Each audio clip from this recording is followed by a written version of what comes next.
We are back on KindaSound, and I'm very pleased to be joined by Sarah from Bright, New Zealand. How you doing? I'm good. How are you? Wonderful, absolutely. Do you know, it's been fantastic recently connecting with people who are connected to the earth and who are connected to the wisdom that's coming through and the healing that's coming through. And this journey with KindaSound has taken me to interview people all over the world. So it's wonderful. So just tell us a little bit about yourself, Sarah. Well, I was a midwife until 2020, and I had naturally stepped into healing through Bowen therapy and massage. And so at 2020, I decided that I'd had enough of midwifery. I felt like I was doing more good with my other work, Yeah. and I stepped out just in time, it turned out, and probably just as well. Yeah. But yes, Wow. other than that, I'm a mother. I've got two kind of grown children and a new puppy who's well, she's 9 months old. So she's been very good for getting me out. Yeah, oh, absolutely. And I've never been to New Zealand, but Hamish Miller, the great Earth Energy dowser, Yes. he said to me, one of the last things he said to me, he said, "You've got to go to New Zealand. You've got to go to New Zealand." So I currently don't have a passport. So tell us a little bit about New Zealand. What's it like? Oh, I mean, it's a beautiful country. I was just thinking this morning how lucky we are and well, actually, we live in a beautiful world. We do. Um, but yes, I have come across Hamish Miller because he had a good relationship with Barry Brailsford here, who who did similar kind of work, but also a bit further than that. He worked with one of the pre-Maori um, peoples That's and right. started to kind of revitalize and tell their stories. So that had a lot to do with how Hamish Miller and he ended up working together, and another man, Gary Cook. I mean, these men, I feel like it's so interesting because I feel like actually, Giles, these kind of conversations that we're having now is a real tribute to the work that they did because they have informed so much of how we have come back to this knowing. Yeah, absolutely. I've been doing this series about people who like to walk the ley lines or sing the song lines or, create sacred sites. And it's been inspired by this guy from Australia who's been living in England for a while, um, Matthew Gardner, and he's walking up this alignment from the south of England all the way up to the top of Scotland. It's called the Belinus Line or the Spine of Albion, and it's got these two intertwining energetic serpents that run up this straight line. Anyway, I don't think anyone's ever walked it before, not in recent history. So we were inspired by Matthew's efforts, and we thought, well, let's reach out to other people that like to get on the land, that like to connect to the wisdom. And it's led us to this wonderful conversation here, Sarah. So I am so I am so pleased to be doing it. And Hamish was a great man. I got to visit him at his land in Cornwall and, douse with him and do some healing work and all of these beautiful things. And one of the interviews I've done recently was with Madame Mahandas, who knows a lot about the ley lines of London. And he says, I feel that we've just been passed a baton. And what we're doing now is we're doing our bit and we're passing that on. And Yeah. then, it's like we're part of this journey with I met Barry as well in London some years ago. So, Oh, wow. these characters and they're inspiring us now and they're with us now, which is absolutely beautiful. Now you've got a wonderful website, a very beautiful. I'm just going to give that to you now, kind of sound. This is bowentherapyauckland.com. And in there you talk about your fantastic YouTube channel. So that's at YouTube at Heart to Hearts 4944. And I was having a look at this video called The Peace Mothers. So Oh, I just want tell the kind of sounders a bit about the Peace Mothers. Let's go there. well, I'm so glad actually because you know what? That's the story. Um, so I have. been working as a healer for about 10 years and outside of, my other work. And in that time, I had come to channeling through light language and through a good friend. And along the way, I started to channel this energy that I was calling the grandmother energy. And they just kept coming in healing sessions, particularly with a few clients that there was a story about Maya, who, you know, is of the great Mayan Empire, and the Maya journeys really kind of go across the world. Um, so it was in the process of working with this woman in this past life picture that it came through that these energies were really telling the story of like the divine feminine and a very old past life picture right back to kind of pre-Atlantis even, but it was all to do with Atlantis too. Um, and one day recently, well, that's the channel where I was just doing what I was told and recording it, and they said we call ourselves the mothers, not the grandmothers. And so they are the women energies, the divine feminine energies that have um, guided people through, I think, all our journeys on Earth, and they're very connected into the planet. So, yeah, I don't know. It's so much to say with that, but basically, my journey has been very aligned with listening to what they have to say. They come in through well, through portals, I suppose, but they come in when I'm doing my healing with people and provide assistance. In fact, they do the healing quite often. I'm just, opening the conversation.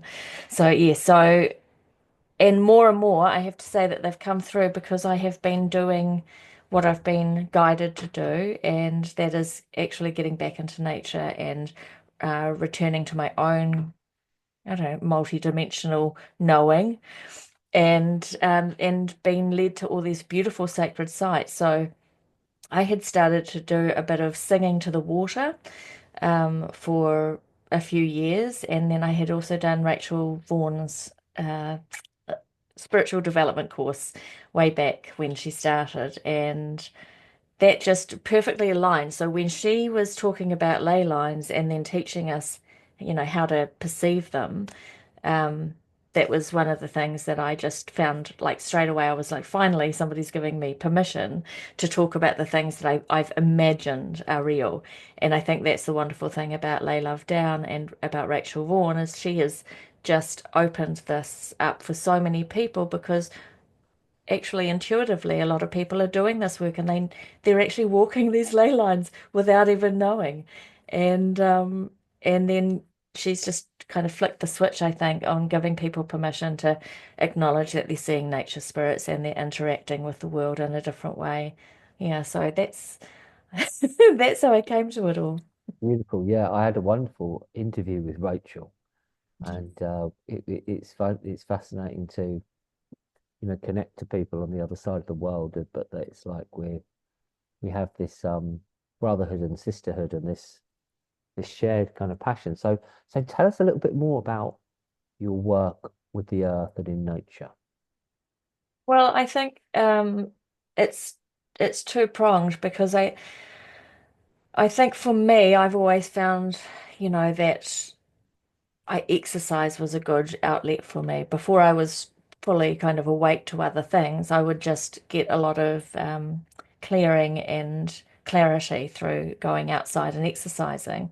So I think it was a little bit like I was doing one thing, but I was doing another. And I'm also very curious and I like the idea of an adventure. So I would go on walks around our local parks and I would always go off the beaten track and always find these little spots that just kind of pulled me towards them. And I think another part of it is the birds, honestly. The birds here are I feel like in New Zealand we have these beautiful birds that have these amazing choruses, and then you go to Australia and they've got like these terrifying birds Oh, with these huge sounds. But it's probably a bit of a it's a bit of a reflection of the land itself. Right. And we have a bird called Waka Waka, which is the fantail. And um, yeah, fantail turns up all the time for me. So if I'm out walking, and it's not just me, but if you're out walking and you're wondering if there's something to find, if you watch the birds or you listen, they'll come and they'll show you where to go.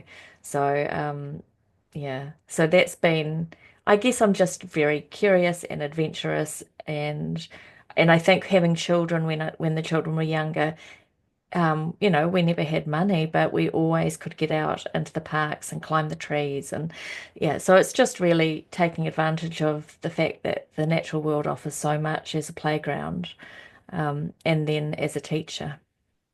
Certainly does, doesn't it? And just to get out there and follow the signs, like you say, that nature will give us, and that's just beautiful to hear. What's that bird called again? He Waka Waka. Love it. So we just say fantail usually, but that's the Yeah, Maori name, and it is a beautiful name because oh, they have this really playful chirp. yeah. And it's interesting, isn't it, how birds, when we're talking about ley lines and navigation. So in April we get the arrival of the swallows who've come all the way from Africa, and they, return, and they'll return to the same spot to nest, and they've just flown thousands of miles. And you think, well, how can they do that with their bird brains, And people suggest, well, maybe they are following these pathways, like the bee makes the beeline for something, Mhm. and the birds can direct us. I had a wonderful experience with a blackbird recently. We were walking and we were following where this ley line, myself and my wife, and it was on the edge of this woods. And I thought, oh, wait, which way should we go? And then there was this pathway, and it looked pretty nice. And then this blackbird, beep, beep, beep, started singing to us, beep, beep, and then, whoa, you know, flies up there. Let's go this way. And it's listening, isn't it? Yeah. I think that's a wonderful thing. I did a concert recently in London, and one of the other performers made a beautiful album, and one of the songs is called Ahimsa, about kindness and peace and sort of well-being. And there's this line in it that just sticks in my head, and it says, look up, the silence is clear. Look up, the silence is clear. And I've just been kind of meditating on that one for about a week, and I'm like, yeah, it's just when we tune into it, there is an order, a pattern, a joy, a grace to it, isn't there? There really is, and it doesn't require intellectual knowing. Like there's just, I don't think learning from, I mean, definitely going and referring to books that Hamish Miller or Rory Duff or, Alfred Watkins wrote are going to be helpful, but the best thing you can ever do is just get out there and follow your inspiration, because it will always lead you to something that's meant for you, and you're connecting into land in a way that you're not only dropping in kind of your DNA and your intention, but the land itself is activating parts of you. Yeah. I've just been thinking about that actually, because my children, their father is in Newfoundland and in Canada. And I've just been thinking about him going there, and I think I probably want it more for him than he does now. He's 25 and he can choose where he wants to go. But I was thinking about how important that is going to be for him, because these two children have got this connection to this place that, I won't know what it is, and I don't think they'll know until they go. It is, isn't it? It's fascinating, isn't it? When Hamish Miller did the Sun and the Serpent book with Paul Broadhurst, when they doused the St Michael line, and where I live in Suffolk is very close to the Michael line. It goes through the church in the village where we live. And when they did that work, they found that they would douse these energetic patterns that were evolving went on their journey, it was as if there was this awakening taking place, which surely it is. But when Hamish went to New Zealand, he said that the speed of the activation was on a completely different level. It was just this this this incredible awakening was taking place. So, I mean, how is it? How is it on the land? How is it? I mean, because obviously it's ancient land and lots of people have been there, and how is it at the Yeah, sites? I think it's an interesting thing because we all travel to places that, we maybe don't expect to. And New Zealand definitely it definitely calls people in. And there's an awful lot of course, we're a fairly new country in terms of the society that we've all agreed to. Now we're disagreeing to. But yeah, we have a lot of people from other countries who have created the experience of culture here. Um, and I think I'm always surprised by people who come and they really belong here. For the time that they're here, they're absolutely where they need to be. I'm not sure. I've really been thinking about whether this is very new and I haven't had a research or anything into it, but I just really wonder whether New Zealand is a little bit like Hawaii, where it's really just the remainder of the land of maybe Lemuria. I'm thinking it's probably Lemuria, right? Um, so yeah, I just feel like there are just incredible amounts of information and hidden secrets on the land, but we're all involved in uncovering them and returning the gifts because there's not one person who wasn't a part of it. No, absolutely, absolutely.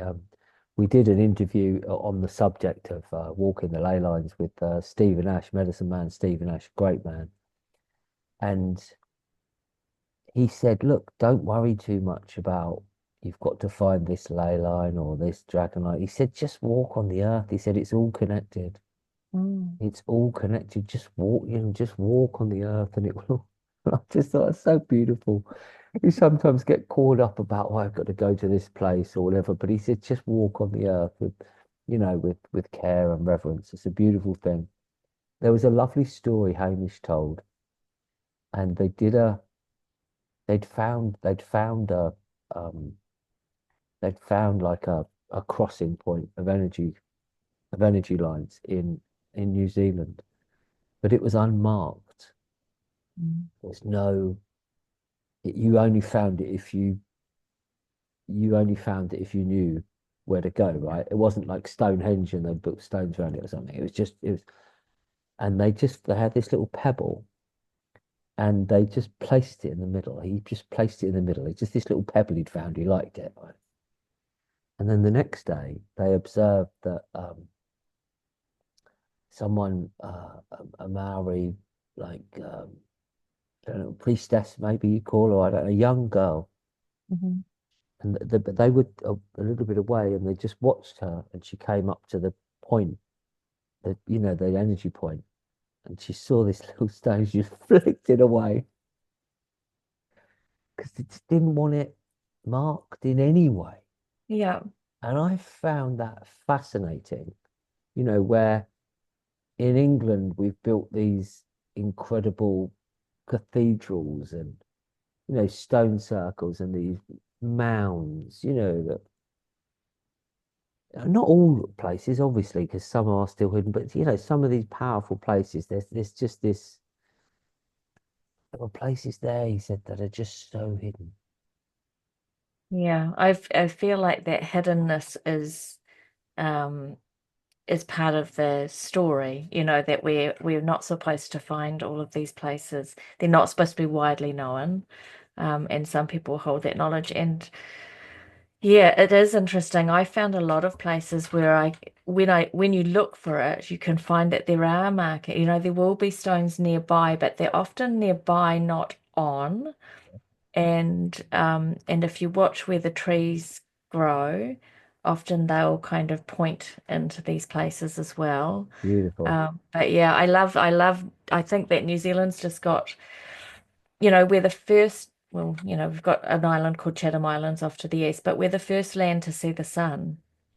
And to me, that's really significant. There's something I feel like that maybe New Zealand may have been one of the last lands to fall and might be one of the first to reveal itself again. And I'm not entirely sure how, but um, we don't have to know, do we? Yeah, We have to go out connecting with nature. I mean, for our own benefit, in a very selfish way, if we get out onto the land knows us, it heals us. If we sing, and we use our voices, which our voices are even just so healing for our bodies, let alone what we're creating when we go out and connect in to all the other energies out there and sing to the water, sing to the elements and notice the reaction. When you put your intention out there, there'll be signs, there'll be things coming through and acknowledging you. it's a beautiful thing, isn't it? Just a beautiful Mm. thing. I've done a lot of research on the perpetual choirs where there were these sites where people would sing, 24 hours a day and in groups would just maintain these perpetual choirs. And we have a project called the Perpetual Choirs, this musical collective where we've done work on the land and sung on the land. And when we released an album called Unity on May Day, and it took 2 years to do, hundreds of people all around the world. And we started singing at Glastonbury tour with the sunrise. And there was hundreds of hippies, and we got them all singing. And then Wonderful. we kept singing all the way up the St. Michael line and to the sunset at Bury St. Edmunds Abbey, which is near where we live. And just to sing just continuously like that, it was 15 and a half hours. That was a lot of singing that day. But that's one of the things I really want. I really hope in my lifetime that I see the return of it in Britain again, where it once did take place in many places, and see that awakening of the healing power of song and people singing together, and Mm. particularly singing on the land. We wanted to do a perpetual choir tour one year in Glastonbury, and I said, yeah, look, it's difficult because you've got to hire a venue for 16 hours. It's cost a lot of money. And a friend said, Giles, just do it on the land. Yeah. Just Yeah. walk the land and sing whilst you go and tell people we'll be here around this time and here around this time. So we did, it was just wonderful being out singing on the land. I mean, what a joy. Yeah, well, that's I was just keep coming back to the fact that you can't go out and do that and not be joyful. It is such a wonderful experience, and to be with other people is so magnifying of that. But yeah, what a beautiful thing to do. I did the same thing with COVID. I got involved with a freedom group here, and I ended up being the kind of local area person Yeah, to organize. And I thought, "Oh, what can I offer? What can I do? And also, what can I do that I want to do yeah, that actually suits me?" So I started doing meditations at the park and very close to me. It's actually a dog park. And, lo and behold, it is just a nexus of ley lines and portals and these incredible trees. And it's just got the most beautiful energy. But yeah, I started doing it there. And for about 2.5 years, we've only just stopped once I got the puppy. I had to stop for a bit. Um, but we did about 2.5 years of every Saturday, just a group of us going and sitting under the smallest tree. Before I knew what was going on, we were under this. It's a totara, they call it the mighty totara because it's such a beautiful big tree. Well, this tree is a very small version of it.